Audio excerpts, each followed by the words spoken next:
All right, well, everybody, welcome to our panel that has been named Pixels, Performance, and Paradox, FMV, Then and Now. I'm your moderator, Jackie Stargrove. I don't have any legitimate credentials. I do have an English degree that I'm not using a whole lot. I write for a newspaper, an entertainment column for a newspaper called the Hanford Sentinel, as well as the Hyperreal Film Journal in Austin. I'm based in Austin, Texas. I do a lot of stuff in the film community there. I'm working on, I guess, sort of carrying on our friend Roberta Vaughn's work as a fan of FMV. I'm sort of working on becoming an FMV historian of sorts. You already are. That she and I, oh yeah, but I haven't written anything. I gotta have a book someday. Or at least a video series, you never know. A little bit of everything. There's one being made right now. We're carrying on her work. If anybody has not been in the FMV zone, I feel like everybody here probably has. It's been a labor of love. And we're so excited to have so many people here. And of course, I'm not the important thing here. I've got some amazing guests here. I'm gonna start with friend and manager of my band, we'll get to that later, Sean Parker here, who is working on the current Fogtown games. You got like a show? Well, one at a time, but yeah. A little bit of, we're not gonna stop with just one. And then of course, we have the stars of both Phantasmagoria games. The first Phantasmagoria, Ms. Victoria, is it Morsell? Victoria Morsell. And we also have the star of Phantasmagoria 2 down to the end, Mr. Paul Morgan Stetler. And of course, he's also very much dipped his toes back into this world. I'm sure a lot of you have seen his YouTube series, Conversations with Curtis. How many of you, before we dive in deep, how many of you are not super familiar with FMV? Do we have anybody here just curious? I see a hand, a couple hands. All right, cool. So what we're gonna do is, instead of just jumping straight into history, Mr. Parker here put together a little video. And I think we can just dive into that and give you guys a taste of the wild, weird world of live action merged with gaming over the years. And does anybody know what FMV stands for? Full motion video. Now, how many videos do you know that work in freaking moldy vegetable at your place? I always wondered, is there partial motion video? Those are stills. It's the weirdest named genre in all of gaming, and it's so it got antiquated as soon as it was formed. But we still stand by it. We still adore it. Yeah, the technology wasn't. The ideas exceeded the technology, and I think that's kind of what we're gonna get into here. Yeah. So here's a little chronological recap of some, far from all, of FMV's most notorious entries over the years. Hits, misses, everything in between. FMV kind of technically really began with commercial success. Dragon's Lair in '83, long before we had live-action video games.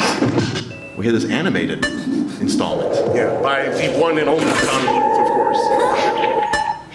It was all, played off a laser disc, which, for anybody not familiar with that, it's like a CD, but bigger. Oh, Night Trap. And then, Night Trap. The most shockingly controversial game of all time. If you've never played Five Nights at Freddy's, this is where they stole the gameplay from. You are perfect. Nobody's ever done that. But does Five Nights at Freddy's come with a cool theme song? Why should I waste The obvious boondoggle. That's it! You're a boondoggle!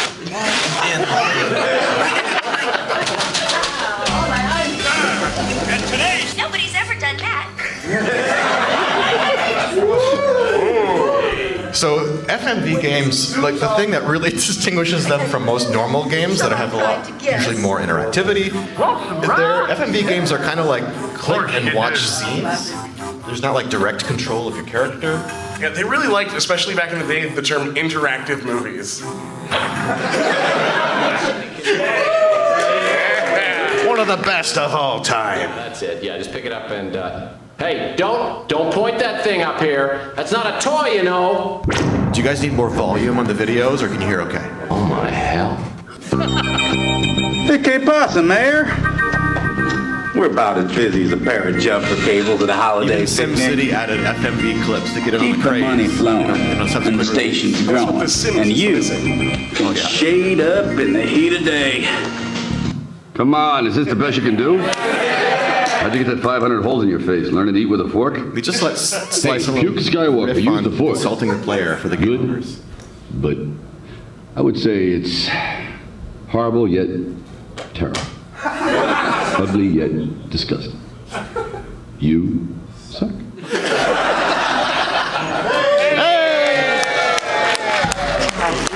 Oh yeah. Trigger warning, violent murder.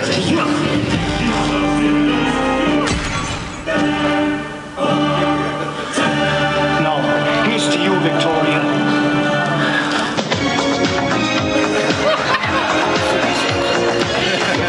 It's horrible. Yeah, it is very bad, Herr Knight. That is why we come to you. Haven't the police been notified? Oh, yeah, natürlich. The police, they think it is wolves escaped from a zoo. They search and search, but they find nothing. This is not the first such killing. And if it is not stopped, it will not be the last. I'm not really sure what you want me to do. Bob was there.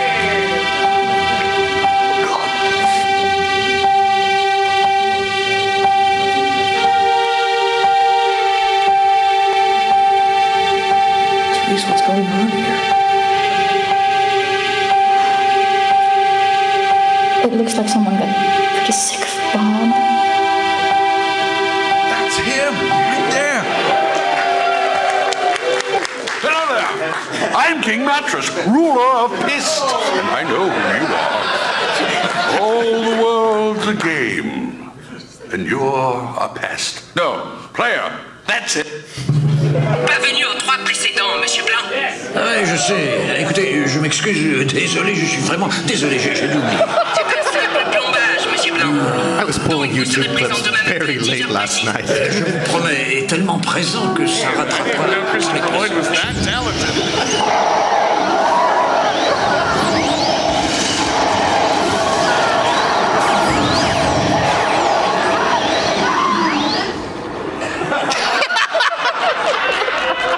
I'm escaping to the one place that hasn't been corrupted by capitalism.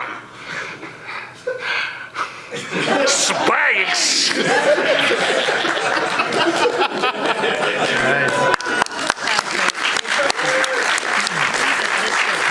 So yeah, that's a quick rundown of some of the greatest hits and misses and everything in between. But you know, I mean, it's not all goofy stuff. Like there are legitimate reasons we love this genre, and of course, going down the line, we saw all the way back to Dragon's Lair, which was running straight off a Laserdisc. So it was basically just playing a movie. It was pretty much the same technology as controlling a DVD menu. For those of you who don't remember DVDs, those were things we put. There were a lot of ideas on the way there. There were a lot of VHS systems. There's one called the Action Max that didn't take off.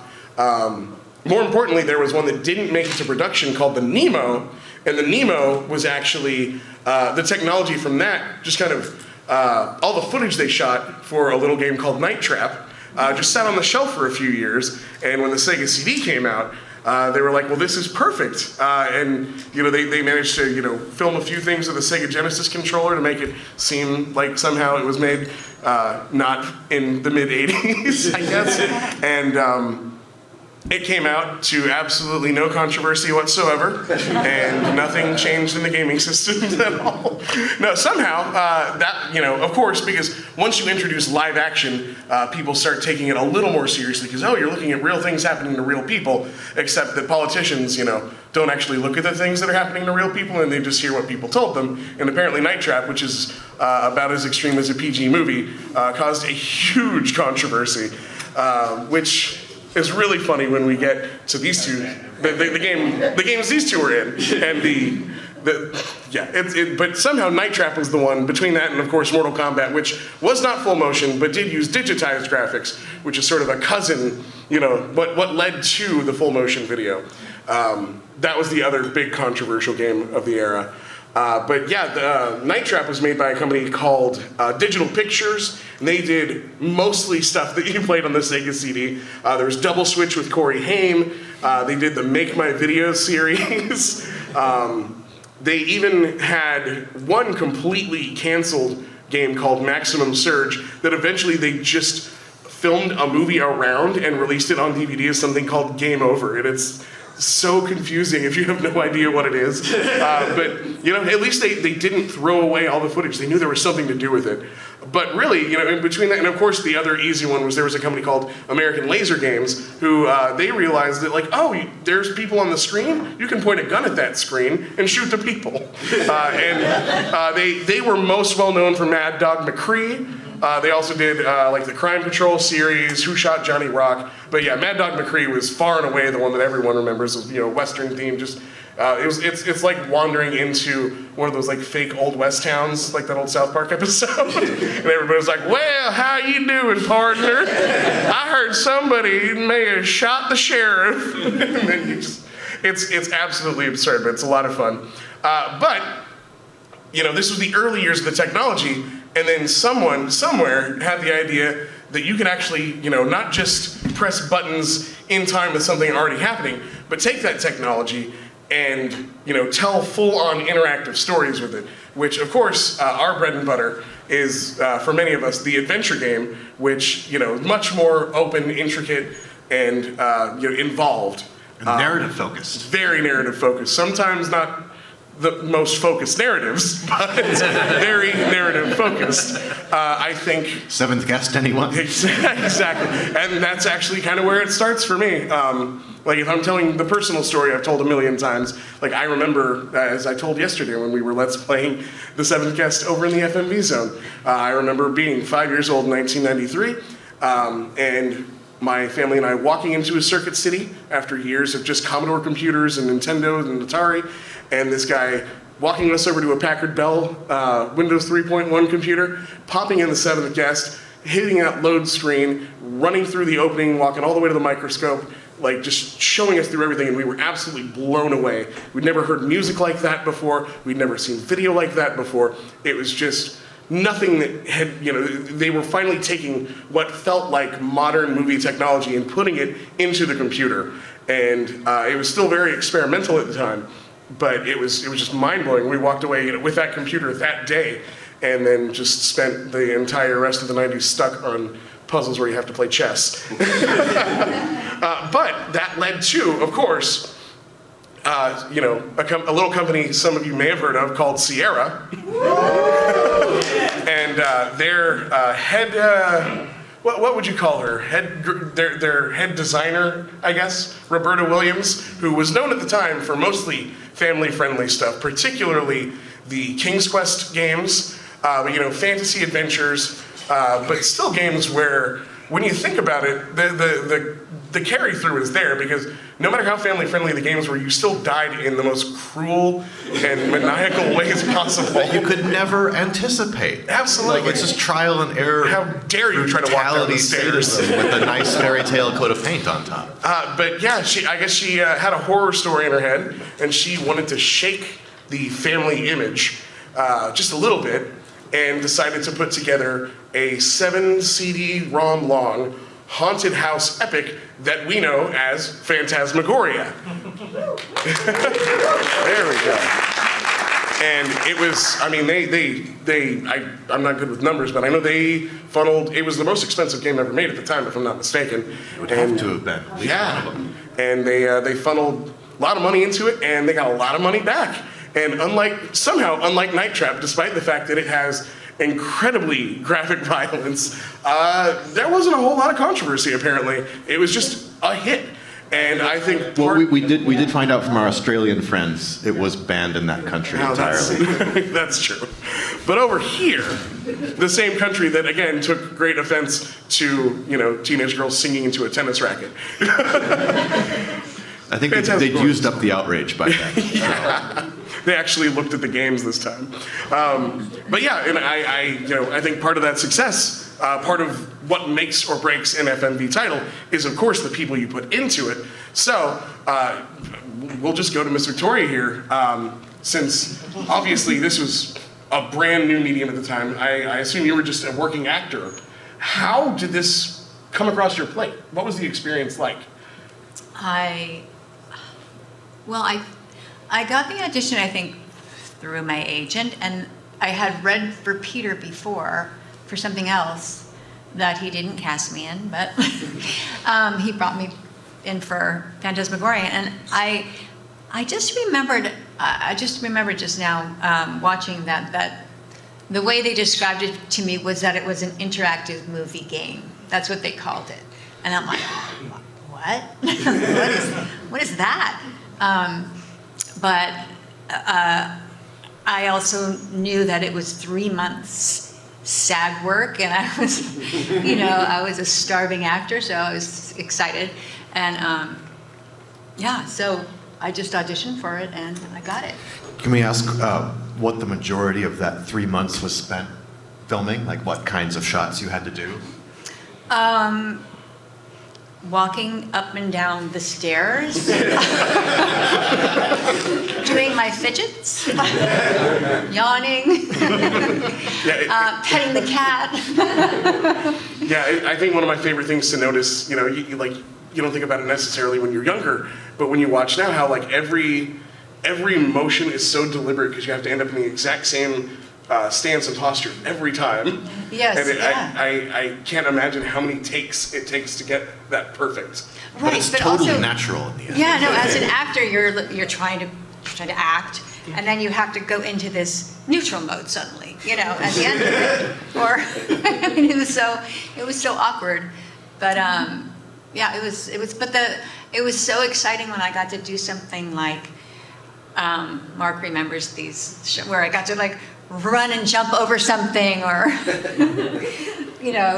go across a pipe, or do something that wasn't just walking down the stairs. Well, especially because for those who may not have played it, it's such a slow burn of a game. Mm-hmm. It's over 7 CDs, and each CD is basically a chapter. And the first is just a couple moves into a new house, and day one you just start digging around the house, looking for stuff, seeing what there is to find, prying open random passages in the house like you do.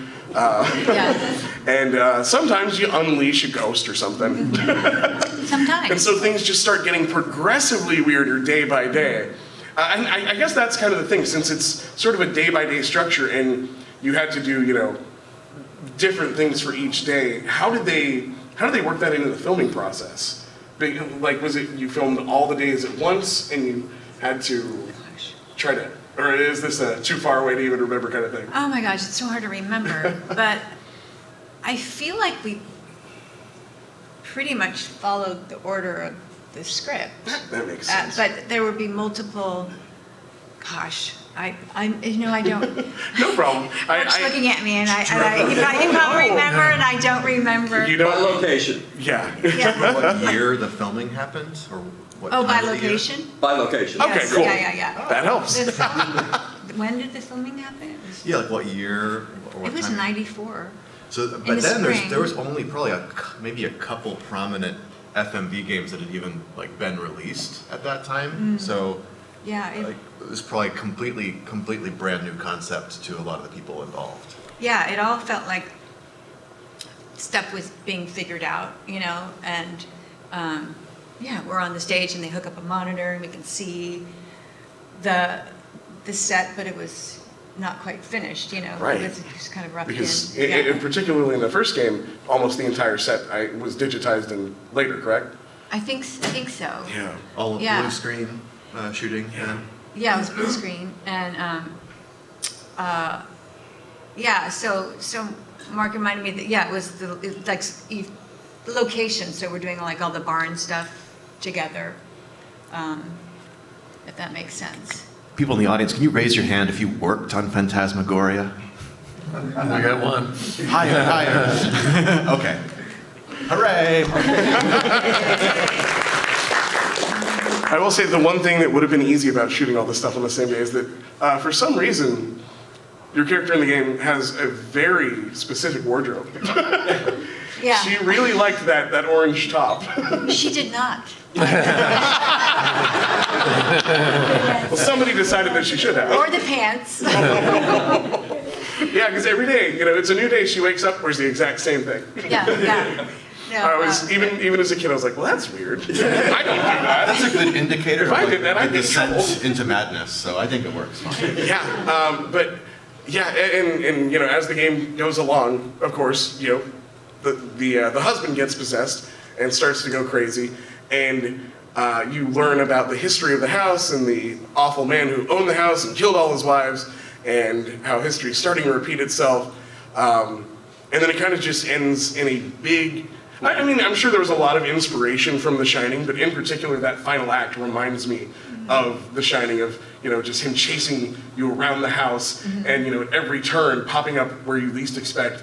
And my mom, you know, she was responsible in some ways and not in others. And I think that was the first game, because, you know, she loved horror, so she would share it with me no matter how young I was. And that game, like, builds up. Yes. And you spend the entire game out of danger. So when that last act kicks in, the graphic, horrific violence that just awaits you at every turn, I remember that being one of the first things that truly shocked me. Yeah, it's just rising, because it's so like, and all real effects, all, you know, very intense stuff. And the crazy thing about it is, like, as a horror movie fan, the 90s were kind of a weird era. The MPAA was really high on censoring the hell out of every movie that came out. So this game was more extreme than most movies that you could see in theaters. And it was just, yeah. wow. I bet they could do it, though. Yeah. Well, funny, Tori and I got to play in the FMV museum yesterday. We played the first chapter of Phantas 1, and you're right. And I think that what you forget is, or maybe nowadays with games, there's this need to just have action following action following action.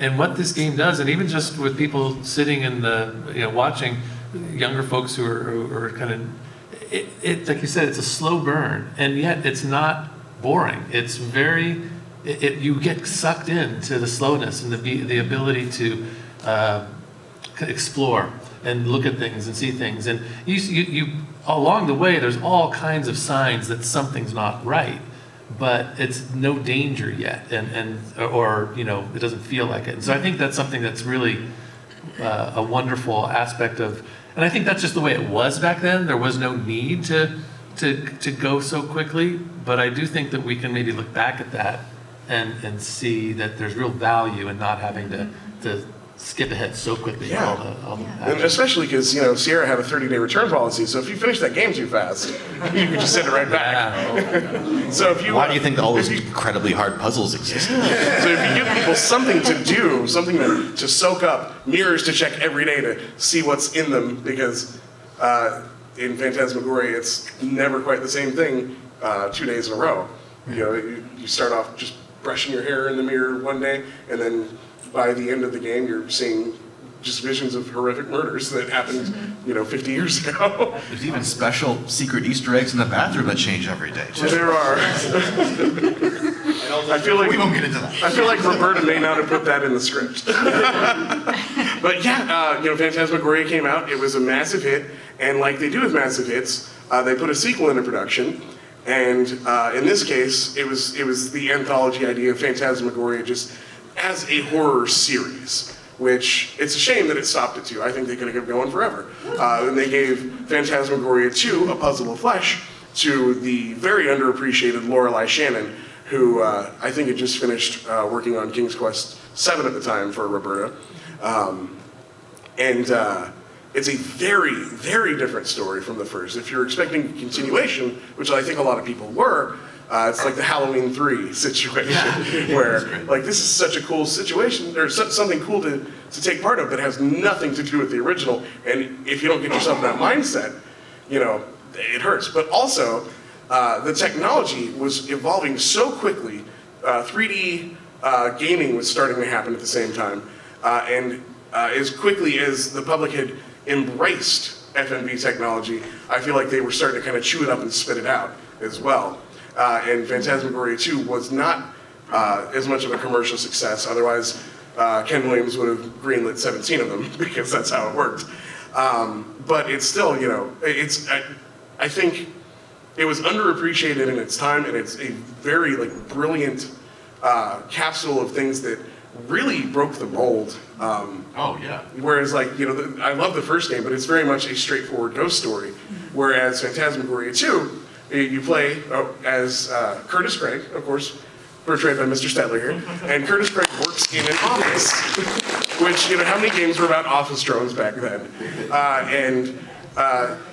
It's so much about his quest for identity and coping with childhood trauma, and the representation in the game is miles ahead of anything else. Surprisingly, nuanced depictions of bisexuality and questioning and all this stuff. It's deep. It's really rich and cinematic. His best friend in the game is a gay man, and it's not a joke. It's no big deal. It is the most, they wrote him like a human being, and what a concept for 1996. It was better representation there than in most media at the time, honestly. But it also deals with, Curtis coming to terms with maybe his own sexuality. He's dating multiple people at the same time, and nobody seems to mind that. He gets involved in the kink world and sort of starts exploring that too, and just trying to figure out who he is. And sometimes figuring out who you are means that you're an alien clone. It goes a little off the rails, but it's still pretty cool.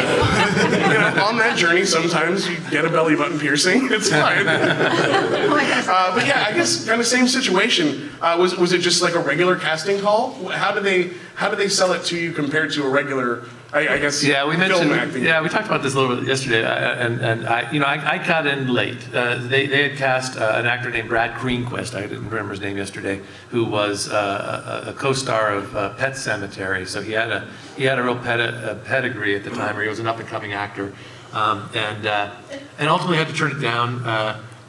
And so at the last minute, they were scrambling, and so they were casting in LA. I don't know about New York, but in LA, and then of course they were filming in Seattle, so they did a casting call in Seattle as well. So I got the call. It all happened very quickly, which is rare for an actor. Usually you're waiting for them, to give you the answer so you can either accept it or move on to the next thing. But this was them going, we want you. Let's get you in there. And so after I got cast, it was I had a month maybe before we started. And so it was just, I was thrown into the fire. Didn't have the lines memorized. Got the script, which is 300 pages. And so How do it you was just, memorize that? well, you have to do it on a daily basis, right? Yeah, Because yeah. luckily the scenes are all pretty short. So if you could just memorize your day's group. And I was learning about the story as Curtis was. So it was very, it was a bit of a whirlwind. Yeah. Did you that could probably help feeling natural, at least. Yeah, for sure. Did you get any chance to get a sense of familiarity with the first game and what to Not at expect all. from the process and what the end result No. would be? They didn't. It would have been. I think in a perfect world, there would have been enough time to play the game or to be scenes from. But I also think that it didn't matter because they were going so far away from it. And it's funny that you say that because, there's such a love for Phantasmagoria 1. It was groundbreaking. Tori was amazing in it. There's so much love for that game. And so I think you're right, when Phantas 2 came out and it didn't either continue the story or even connect to the first story, I think that really bummed people out. And so it did take a while for people to accept that game on its own, and it's taken a long while for it to find its the value that it really has. But at the You time, played a small part in What's making, that? you played a small part in getting it that spotlight and letting it see its true value in recent years too. Well, I think so. I think it's I think that the YouTube, and people sharing their love of it and their, that got going. And then I 25 years later, I'm not sure how much of a help I've been because I came in really late. But yeah, it's been really interesting to see how it's. Who here is grateful for the Conversations with Curtis YouTube channel and all that it does? I think you've helped. It's fun. We saw all these games. You got to give us the list because we got to get. Tori and I should play every one of these. And there's so many that I wish could have been on. Yeah. If there's any, I hope that some of these are still playable, and if so, we can make them playable. Most of them are, and actually, on that note, we have a bunch of more modern FMV games as well. That we would like to give a little bit of a spotlight to as well, because even though the genre, as Jackie was saying, had its heyday and then was kind of quickly dropped like it was going out of style for the 3D graphics and stuff, it never really died. It just became more of a niche passion endeavor. And as tools for filmmaking became cheaper and more ubiquitous and pretty much all barriers gone to do storytelling with film, FMV went from being the, oh my God, you need millions of dollars to produce this, to anyone can make one for free, and it has become like a major indie genre. It's had a renaissance, particularly in the last, decade or so. So there's actually quite a few studios that are continuing to make FMVs on the regular to this day, and we will quickly highlight a few. Let's see, we got the laptop up on the screen. Okay, here we go. I'd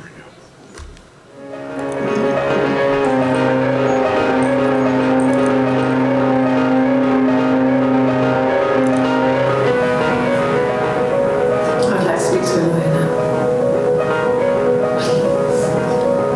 You have no murder weapon. You have nothing. And all these stories we've been telling each other, just that. Stories.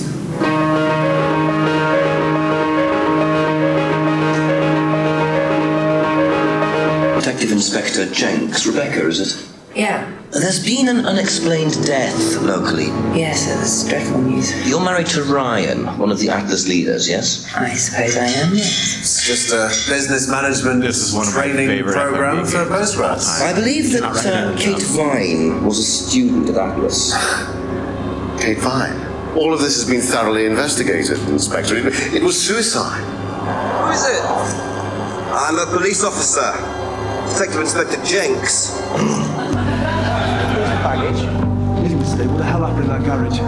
Shut up! This is probably one of the We have one window most successful modern FMV games by quite a wide margin, I think. I gave up stealing a long time ago. And I would like to start the bidding, please, at £2 million. August's gone crazy tonight. Do you see what I see? People look like tiny rainbow outlines. Just a dead girl who looks alive. Aliens would be normal right now. I mean, I wouldn't kill any oddballs. I'm not Jack the Ripper. Sam. I'm going to kill you then. Dark Nights with Poe. And Monroe. We worked the case ourselves. Were you sneaking around here earlier? I'd like to report a kidnapping, please. Joe! Do you think I'm a kidnapper? It's gone too far. Okay, Alex, will I? What do you know? Where are my kids? Dean. How the hell do you know my name? There's something you need to know. Please, look at this. Alex, where are my kids? What do you know? Please, let me explain. See this? The great director was casting for his new movie, Ambrosio. He saw 20,000 girls, and long story short, he picked you. Yes. This is not brandy. At least not how any brandy should taste. This is tainted. Tainted, you say? Tragically. I've never had anything so foul from a bottle. If you didn't tinker with it. This is big blossing. You know what this means? It means the FMV genre is alive and well. Positively grinning with British accents. Yeah, there's a lot coming out of the UK. So I guess before we get in, I guess one final question I do have for the original era. When you were done filming these original games, did you expect anything afterwards, any kind of following or even public recognition? Or was it just a job and you thought it was going to go away? Well, I was kind of hoping that more jobs would appear in this, more games. Yeah, but it just didn't. I don't know why. I was wondering, like, because again, it was a game that had a huge, public recognizability, but yeah, I didn't know if they even sold it to you as like this is going to be huge. Or if it was just like a working actor, hey, thanks for doing this, bye, we'll see you never again kind of thing, or you just never know what the job's going to be. Yeah, no, I mean, I think they did think it was going to be big, and I I mean, I just didn't get any job offers Well, that's after that. ridiculous. I mean, I did TV and film a little bit, but I didn't, no more games. Well, either way, you did an amazing job. So. Oh, thank you. Jump We all scare. appreciate it. And I guess kind of same for you. Like, did they? Nothing. Got nothing out of it. Zero. Was there any expectation, or was it just like I'm working and Well, I'm done? it afforded me to move to LA. You know, I was living in Seattle, and it was as Tori said, it was a really nice. You know, I got to pay off some student debt, and I got to put some money away because of that. And there was a big article in the LA Times for both of our games. But you know, there was some heat, I thought, about these games, and so my hope was that when I moved to LA, there would be a little bit of. Oh, you're one of the guys in this thing, because we were on the front page of their arts and entertainment section. Both, and by the way, here's something that just blows my mind. Both our games and Gabriel Knight 2, which wasn't in our, I don't think, oh yeah, it was in the thing. Those 3 games were created, produced, and put out into the world within like a 2-year period. That is mind-blowing that a company could have done that in that short period of time. That just still boggles the mind. At that expense. At that expense, yeah. Expensive. Yeah, even just shot as regular movies, most studios probably couldn't have put this out. That one studio couldn't have put them out at that rate. Yeah. But there just wasn't, I don't think Hollywood was interested or knew enough about it, and so there wasn't enough crossover back then. And so, as usual, Hollywood blew it. Yeah. Yeah. So you were saying that, you know, after Phantas 2, there was no future jobs in acting for video games that you got? Not a single. You're not attached to a single new FMV game? Oh, you're you're teeing something up for me, aren't you? Well, listen. This. Thank you for asking. And the only reason I'm even gonna share this is just because we don't get to be in the room together, Tori and I, ever. We don't do to be in a room with people who care about this genre. We're very early in the process. My partner Daniel Albu, an amazing genius game developer. Tori and I have been talking about creating a spiritual follow-up to the Phantasmagoria games, where and so if things, we're moving forward with the storyline, and we're very much inspired by her story, which I think is one of the coolest games ever, and Contradiction. And so once the story is in a really good place, the hope is to have a Kickstarter going by the end of this year. So please follow us on the Discord and YouTube, and we'll be able to. And if you're okay with this, I can share with you our first draft of the pitch. You guys want to hear this?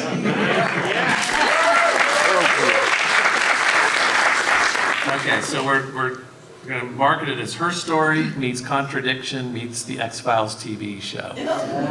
Which also had a great FMV game. Yeah, well, that was a rough one to play. I mean, it's a great game, but man. But the fact that X-Files game basically just slots in as like an episode of the show. That was crazy. Yeah. So, the working title is The Threshold Project. An unaffiliated FMV live-action spiritual follow-up to the 2 Phantasmagoria games, starring Paul Stetler and Victoria Morsell as Curtis and Adrian in brand new roles. You comb through dual interrogations, type keywords you hear to unlock new clips, catch contradictions to force confrontations, and follow a breadcrumb trail into something not entirely human. Your choices shape who you trust, what surfaces next, and how the truth, if it is the truth, finally lands. 2 rooms, 2 survivors, 1 story you can't trust.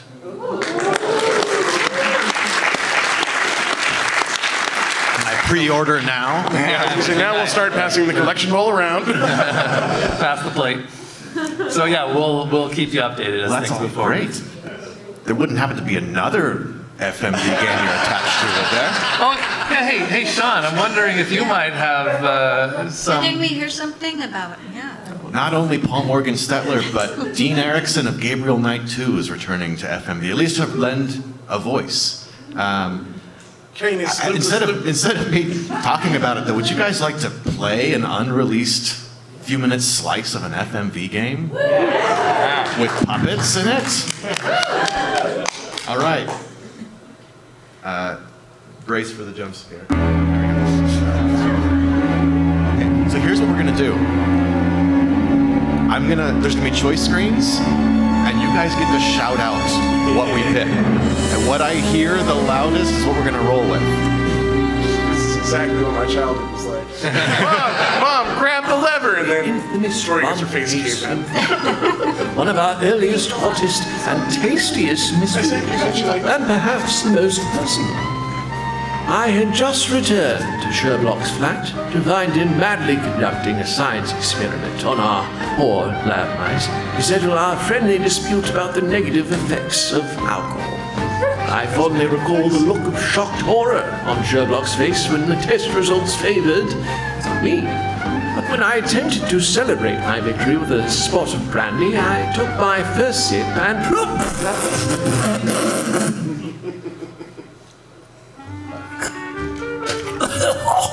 Sherlock, what on earth did you do to my brandy? Aside from doling out sips to the mice, nothing at all, Boxing. He was topped up just this morning by a fine landlady. Some people might not notice, but to a sophisticated connoisseur like myself, this is wretched. It tastes like...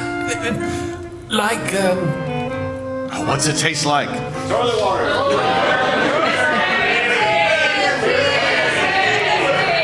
Asparagus pea clinches it. Different urine discharge after a mealful of asparagus. Shudder to think at how you arrived at that comparison. In any case, this is not brandy. At least not how any brandy should taste. This is tainted. Tainted, you say? Tragically! I've never had anything so foul from a bottle. If you didn't tinker with it. This is big, Bloxing. You know what this means? What's it mean? Unanimous. We learned everything we need to know. Bonafide conspiracy, elaborately covered up by a cabal of ne'er-do-wells attempting to poison us. Tut, Bloxing. Stick to your own brand. If anyone's going to make any fabulous leaps of logic, it's going to be me. Just trying to beat you to the punch, old boy. But I do hope the brandy isn't poisoned. I'm pretty sure some is still in my esophagus. We'll see if Lady Luck blesses us with a mystery so magnificent. But for now, all this means is that my experiment has been defiled. Today's test didn't go as planned because someone tampered with it. Vindication! And how are we to rectify this gross injustice? The answer should be obvious, Bloxing, even for you.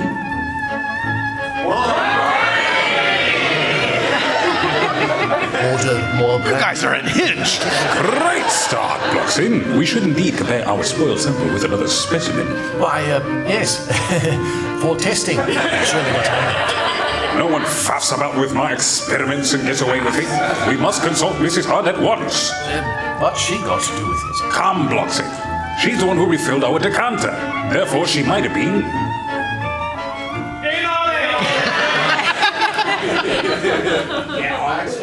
Okay, I'm hearing a split. Okay. Yeah, crazy route, got it. In on it. For all we know, she could have tainted it herself. What in the blazes? Are you actually suspecting our landlady of some nefarious plot against us? We cannot let our fondness of Mrs. Hudd blind us to the harsh realities of Mystery 101. This case is right on her doorstep. Everyone involved is a suspect, including her. Of course not us. That would be absurd. But still, Mrs. Hudd, are you serious? I mean, do you really think she'd ever try to harm us? Ah, of course not. I'm just so incredibly agitated by the matter of whoever destroyed my experiment. I can't be held responsible for not thinking clearly. Shall we head down to the pub then, and not drink while we're there? Do you call first? We are gentlemen after all. It wouldn't do to show up uninvited. We're head tenants, Sherlock, and Mrs. Hudd says we're welcome any time. Did I ask all of that? A courtesy call, if you please, Bloxing. While I make myself presentable.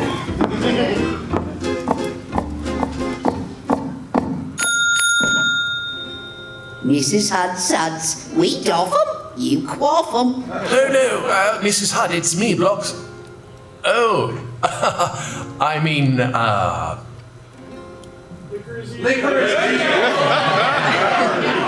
Yeah. Liquor is evil or happy hour? All for liquor is evil? All for happy hour?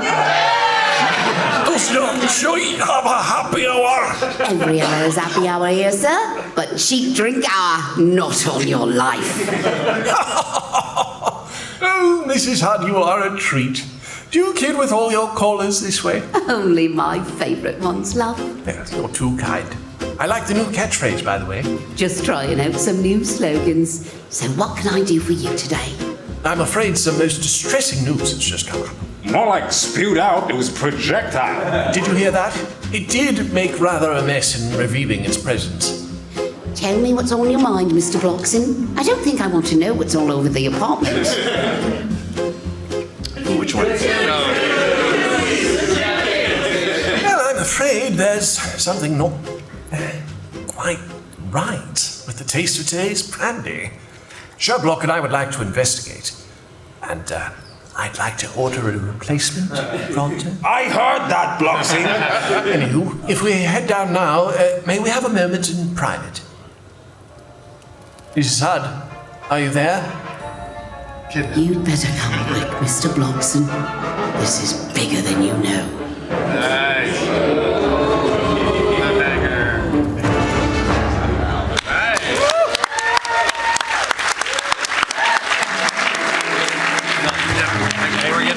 That release here is a lie. There's a question mark. It remains a mystery. We're getting the time. Yeah, we are. Well, that's it. We are running out of time. So again, before we go, I would very much like to thank our guests, Victoria Morsell and Paul Morgan Stetler, for joining us. And I also did kind of tease at the beginning that Sean Parker here is also the manager for my band. There's a little band, maybe a couple of you have heard of, called Error 47. And I happen to be the singer for that, which means I do the least amount of work. However, there's a whole row here filled with the rest of that band, as well as the incredible George the Fat Man Sanger, who composed the music for the 7th Guest, for the 11th Hour, for Wing Commander, for Zombies Ate My Neighbors, and Putt Putt. And Putt Putt. And we're all going to be rocking out tonight. The doors open at 6 o'clock. Shows at 7 at the Get Down. At a place called the Get Down. We're going to be doing a show that is free for anyone who's got one of these badges. So, and it's a tribute to the person who is responsible for the FMV zone being a thing that you can visit today, Roberta Vaughn, our very dear friend. Roberta wanted the show to happen. Rocking out for So her. we're making sure, and it will be a tribute to Roberta, a tribute to Adventure Games, and a tribute to just having fun, rocking out and kicking ass. So we hope to see you all there. And the info's all on page 7 of your little booklets. There we go. All of the If you got those little pamphlets, it's in there. But yeah, hopefully we will see you all tonight.